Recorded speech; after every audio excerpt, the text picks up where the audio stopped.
welcome back to your third video on AMC stock. This one, we're going to be looking at some of the latest thoughts of people going forwards into tomorrow.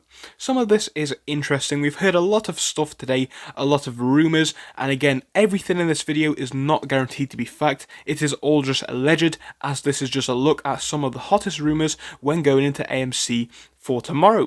So again, this is not financial advice. You did already know that. I am not a financial advisor. I do have to remind you both for my safety and for yours as well. But there you go. There is a disclaimer. If you may enjoy, share the video. Also give it a like because you will help the channel. And now we will jump into it. So here we go. Let's have a look at AMC and what we have seen with people thinking about it. So we have this piece of DD here from Dirty Zave, I believe it is, who posted here that there was never any doubt. Share this with everyone. Collusion between the DTCC and Citadel.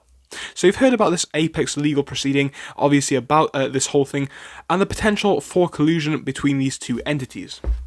So if we do have a quick look, we can see about what this document does say. To sum things up down here, it basically states that the DTCC is alleged to have colluded with hedge funds in market manipulation, with the global head of operations at Citadel, David Ings, being a member on the DTCC board of directors. Now that is ridiculous if you do ask me. Talk about a conflict of interest, right? We have Mr. David Ings, which works on the DTCC board of directors, but he also works at Citadel.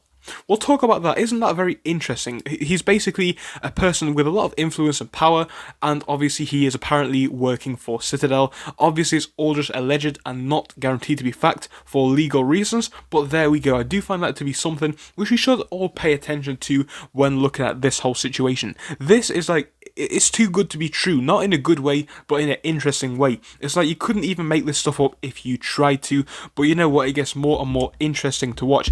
Guys, I can't wait for the movie to come out. I will definitely watch it in a theatre, which is a subsidiary of AMC. So that would be lovely to watch. Let's hope it does get made into a movie one day, because this stuff is really interesting. So now we're going to go over to Twitter and have a look at Mr. Adam Aron.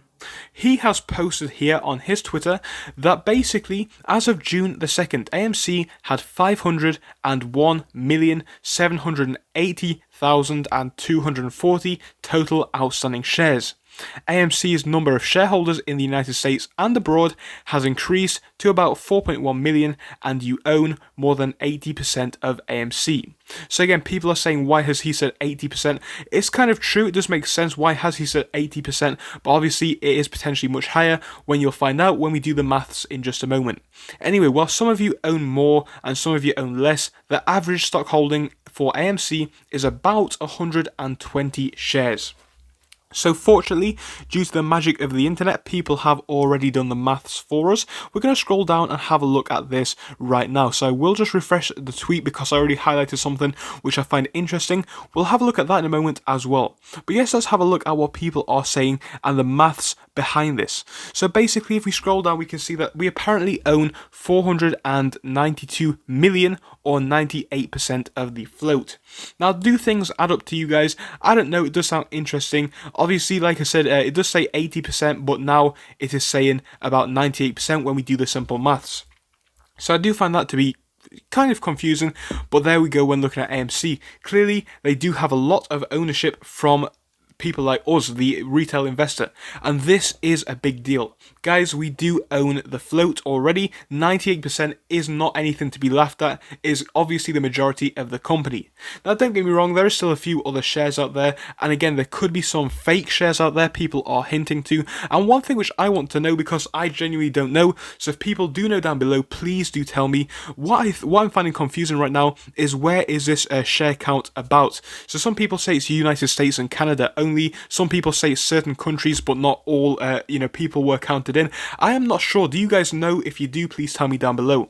But I think that the number could be greater than this. So going back to information about naked shorts, it looks more and more likely every single day. How many, we don't know, but it does look likely. Because if there's only just a couple million shares left for the institutions and all that kind of stuff, it is a bit weird. Now, what we have here is a piece of Reddit DD, and this is taken off Matt Core's YouTube channel. So just to scroll down things, let's have a look at what he says. Obviously, I'm not going to play you the clip. You can obviously watch it on his channel, or you can find the DD over here on Reddit. I will let you look at the title quickly if you do want to go find it. But let's have a look at the data which is displayed on his graph. We can see here AMC Entertainment Holdings at the current price. Let's pause it. So yeah, the current price of AMC at the time when it was filmed, the total amount of shares which we just found out, the amount owned by retail, which we also just found out, the major holders and insiders own this much.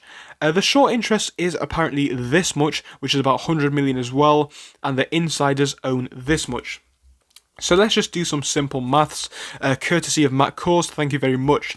He has said that this all equates to 872.966 million.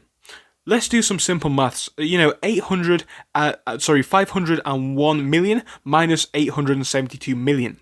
That means that there are more shares out there than shares issued, and this does hint back to those fake shares that we were speaking about earlier. According to Matt Kors, the percentage of stock being traded is 174% of the float. I'm just going to leave that one there for you guys. I do find that something which is amazingly stupid. How many shorts have they made? What have they got themselves into? It's going to be interesting to watch what does unfold in the next few days and weeks. I cannot wait. Thank you for watching. I'll see you soon. Goodbye.